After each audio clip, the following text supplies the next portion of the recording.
I used to believe love could fix anything, that if I just loved my son hard enough, long enough, relentlessly enough, he would get better. That the grip addiction had on him would loosen because he knew he was loved, because he had a good home, a family that showed up, meals on the table, clean clothes, and unconditional support. But addiction doesn't work like that. And I learned that the hardest way a mother can. My son, my only boy, died of an overdose when he was 24. Fentanyl was in everything by then. One pill, one hit, one moment too late, and he was gone. The night I got the call, everything inside me broke. My knees gave out before the words even fully landed. I still remember the sound that came out of my body. It didn't even sound human. That scream, that collapse, that moment. It split my life in two. I didn't want to survive this.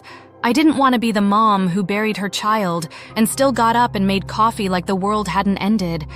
I didn't want casseroles or sympathy. I wanted to trade places with him, or go with him, or at least rewind time to all the things I thought I could have done differently. I spiraled for months. Couldn't eat, couldn't sleep. I replayed everything. His first use, his first lie, every missed call, every slammed door, every dollar I gave him that maybe funded his final hit. I carried shame like a second skin, grief like a slow suffocation. People told me I did the best I could, but I didn't believe them. I was his mom.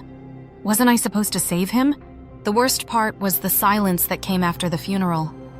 Everyone went back to their lives. Mine was still a war zone. I felt alone in a way I can't explain, like no one could possibly understand the hole I lived in. Until one day, someone invited me to a recovery meeting. I said no at first. Why would I go to that? I'm not the addict. But the woman who invited me just said, "You've been affected by this disease. You deserve recovery too." I don't know why I went that night. I didn't dress up. I didn't speak. I sat in the back corner of a church basement and cried quietly into a styrofoam cup of coffee. And then someone shared. A man, mid-40s, tattooed, weathered. He talked about how he'd overdosed, flatlined, and came back. He talked about stealing from his mom, lying to his wife, abandoning his kids. And then he said something I'll never forget. "I'm only here because someone like you never gave up on someone like me. To the parents in the room, your love still matters." I broke, right there in the folding chair. It was the first time since my son's death that I felt seen, like I wasn't just a statistic or a sob story, like I was part of something that understood. I kept coming back, week after week. I didn't talk for a long time. I just listened, cried, nodded, started to breathe again. Eventually, I found a sponsor, not because I was using, but because I needed recovery from my own sickness. Shame, control, codependency, resentment, fear.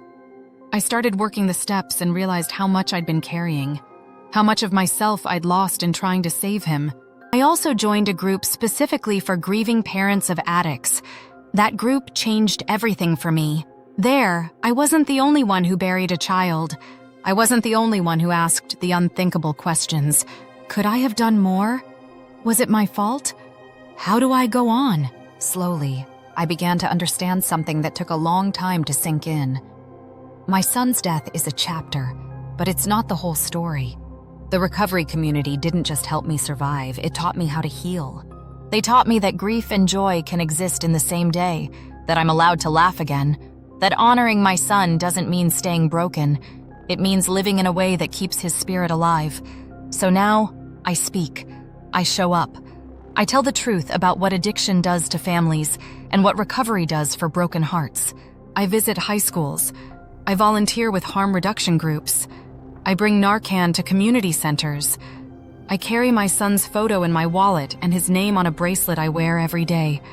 And when I meet other moms, still in the fight, or grieving like me, I tell them this. You didn't cause it. You can't control it. You can't cure it. But you can heal from it. Some days are still hard. Grief doesn't move in a straight line. It comes in waves, especially around birthdays, holidays, or when I see a boy who looks just like him. But now I know I don't have to ride those waves alone. I have a tribe, a family I never asked for, but thank God I found. People in recovery, people who lost loved ones, people who remind me daily, we recover together or we don't recover at all. If you're a parent walking through this hell, please know this. You're not alone. You're not weak. You're not broken. You're grieving and healing and surviving something unspeakably hard. There is a path forward, and it starts with connection. The recovery community didn't bring my son back, but it brought me back, and that saved my life. Please help us spread the message of hope by subscribing, liking, and commenting on our video. We appreciate your support. And if you're looking for a recovery gift or memorial, please visit our recovery store at thatrecoverylife.com.